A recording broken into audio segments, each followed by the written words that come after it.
I'm Jono. Bitdefender versus Malwarebytes.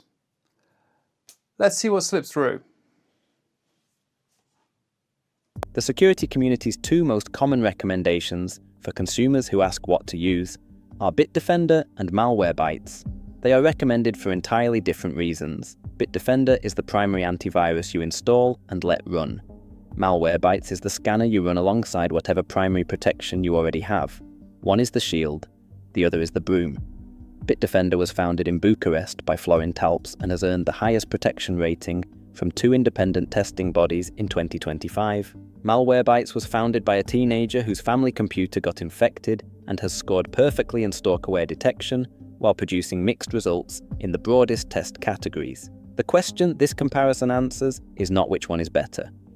It is whether you need the shield, the Broom, or both, and whether the product that tries to be your everything has earned that position over the combination that costs nothing at all. Bitdefender's case for existing as a paid product rests on doing what the built-in operating system security does, but doing it measurably better across the broadest range of threat categories. The German independent testing body, which evaluates consumer antivirus products against standardized threat sets throughout the year, awarded Bitdefender its highest protection designation for both consumer and business products in 2025. The Austrian independent testing body, which runs the most comprehensive annual consumer evaluation, gave it top-rated status with the highest marks in 5 of 7 test categories. Bitdefender has maintained perfect protection scores since 2022.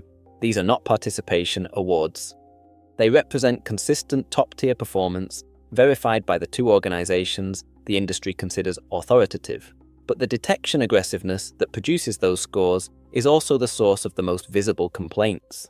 The heuristic engine that catches threats other products miss also decides that certain game files, unsigned modification libraries, and system-level tools look suspicious enough to quarantine. A major first-person shooter installation broken by Bitdefender quarantining its files.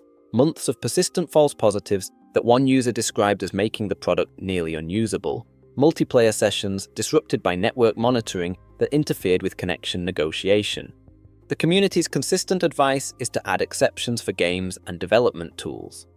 That advice is correct, and it contradicts the automated design philosophy that is supposed to make Bitdefender effortless. The product runs itself beautifully until it encounters something that looks like a threat but is not, and then it requires the manual intervention it was designed to eliminate. The virtual private network bundled with higher tiers carries an unanswered question about whose infrastructure the traffic routes through. Community discussion links it to a third-party provider with its own history of criticism around data practices, but Bitdefender does not explicitly name the underlying operator on its product pages. A privacy feature that does not disclose whose network it uses is a question the company has left open. Malwarebytes does not try to justify itself against the built-in operating system security in the same way. Its founding purpose was never to be the primary shield. Marcin Klaczynski built the first version because his family's infected computer needed cleaning and the tools available were not adequate. The formal company launched in 2008. The free on-demand scanner became the most recommended cleanup tool on the internet's security forums. Run your primary antivirus, then run Malwarebytes to catch what the primary layer missed. That recommendation held for over a decade because Malwarebytes was excellent at finding the nuisance threats that full antivirus suites were slower to address. Adware, browser hijackers, and the category of unwanted software that sits below the threshold of what traditional detection engines prioritize. The challenge for Malwarebytes in 2026 is that the product has expanded beyond the identity that earned that recommendation. Paid tiers now include real-time protection, a virtual private network, and identity monitoring. The community has noticed the shift. Threads describing the product as bloated and no longer what it was appear regularly. The Austrian testing body's 2025 results gave Malwarebytes a mix of second and third tier ratings, not the consistent top-tier performance that Bitdefender achieves in the same evaluation. Malwarebytes no longer participates in the German testing body's regular consumer cycle. The free scanner and the browser guard extension remain excellent and remain free. In the 2025 stalkerware evaluation, Malwarebytes detected 100% of threats in a category that matters for domestic safety and carries consequences beyond what standard malware tests measure. That result is not a footnote. It is the clearest evidence that Malwarebytes retains specialist capability even as the broader test results have become less competitive.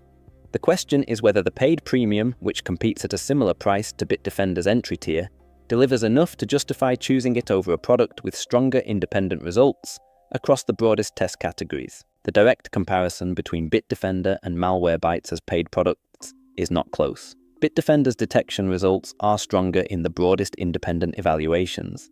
Its enterprise platform carries recognition from an independent industry analyst that evaluates endpoint protection for business buyers. A credential Malwarebytes consumer product does not hold. Its system footprint is consistently measured as one of the lightest available.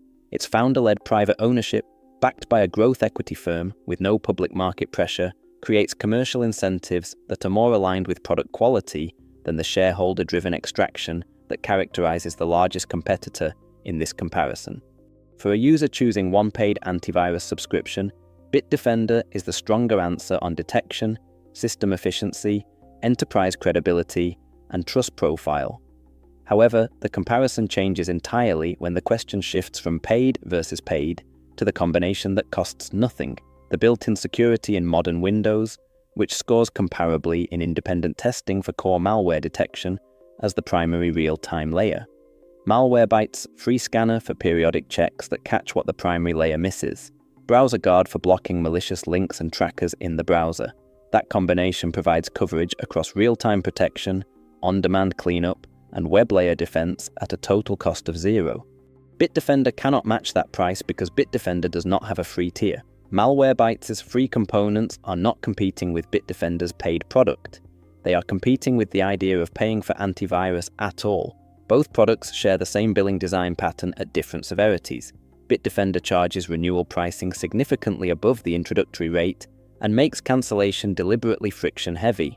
Malwarebytes converted a 7-day trial into an annual charge without what the user described as meaningful consent. Neither company has escaped the industry-wide pattern of designing retention into the billing flow rather than earning it through the product experience. If you want a single paid antivirus subscription with the strongest detection results, the lightest system footprint, and the cleanest trust profile available, Bitdefender is the answer this comparison and the broader security community converge on.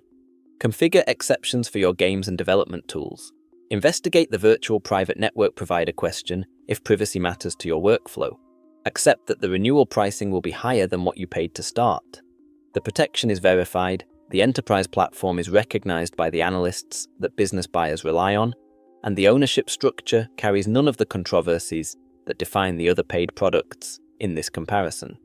If you want effective protection at zero cost, Malwarebytes provides the two best free components in this space: the on-demand scanner that cleans up infections after they happen, and the browser guard extension that blocks malicious links before you reach them. Pair those with the real-time protection already built into the operating system, and the result is a layered defense that covers detection, cleanup, and web protection without a subscription. Malwarebytes also scored perfectly in stalkerware detection in the 2025 independent evaluation, a category that matters for domestic safety and carries stakes beyond what standard malware tests measure. The honest answer for many users is that Bitdefender is the better paid product and Malwarebytes is the better free edition. And the combination of the operating system's built-in security plus Malwarebytes free tools is the answer that costs nothing and covers more than the average user's threat profile requires. What you choose depends on whether the gap between free and paid justifies the subscription, and whether the false positive friction that comes with aggressive detection is a price you are willing to manage.